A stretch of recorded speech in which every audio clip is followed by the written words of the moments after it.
اعوذ باللہ من الشیطان الرجیم بسم اللہ الرحمن الرحیم۔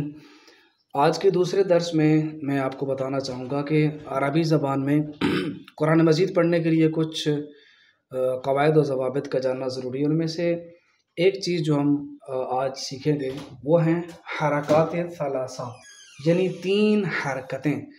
بہت آسان ہیں، تھوڑی سی توجہ کیجیے گا، انشاءاللہ مسئلہ حل ہو جائے گا۔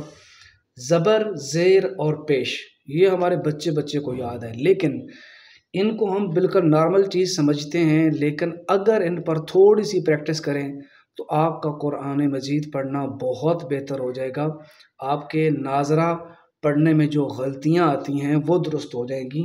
اس میں جو چیز سمجھنے والی وہ یہ ہے کہ عربی اور اردو زبان میں ان تینوں حرکات کی ادائیگی کے وقت کیا فرق پڑتا ہے، کس انداز سے ہم پڑھیں تو وہ اردو شمار ہوگا اور کس انداز سے پڑھیں تو صحیح عربی شمار ہوگا۔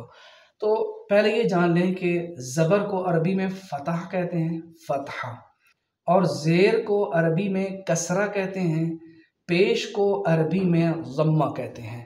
اب ہم نے ان تینوں حرکات کا جو اسلوب ہے کہ ہم نے پڑھتے وقت کون سی چیز مد نظر رکھنی ہے، اس کے مطابق ہم نے اس کو صحیح کرنا ہے۔ دیکھیں، ہم نے معاشرے کے اندر جو قرآن مجید پڑھا تھا اس کے اندر طریقہ کار یہ تھا: الف زیر اے، بے زیر بے، تا زیر تے زیر تے، ثے زیر سے، الف پیش او، بے پیش بو، تے پیش تو، ثے پیش سو۔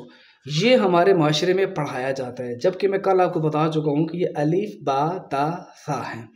اب ان کی تصحیح کے بعد اب یہ سمجھ لیں کہ ان تینوں حرکات کی ادائیگی کے وقت کیا فرق پڑے گا۔ ان میں سے جو زبر کی آواز ہے عربی اور اردو میں کوئی فرق نہیں ہے، لہٰذا ہمیں اس پر زیادہ ٹائم دینے کی ضرورت نہیں ہے۔ ہمیں فوکس کرنا ہے صرف زیر اور پیش پر، کہ اردو زبان میں جو میں نے پہلے پڑھا تھا الف پیش او، بے پیش بو، تے پیش تو، یا الف زیر اے، بے زیر بے، تے زیر تے، یہ پنجابی اور اردو میں تو ہو سکتا ہے، عربی زبان میں نہیں ہو سکتا۔ تو پھر عربی میں کیا ہے؟ بس ایک فارمولہ ذہن میں رکھ لیں، مسئلہ حل ہو جائے گا۔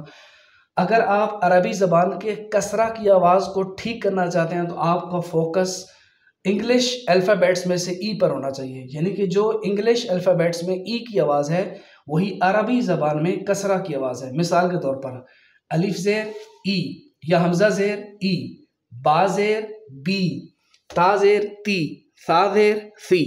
اب دیکھیں، جتنا اس کو باریک کر کے پڑھیں گے اتنی خوبصورتی آئے گی۔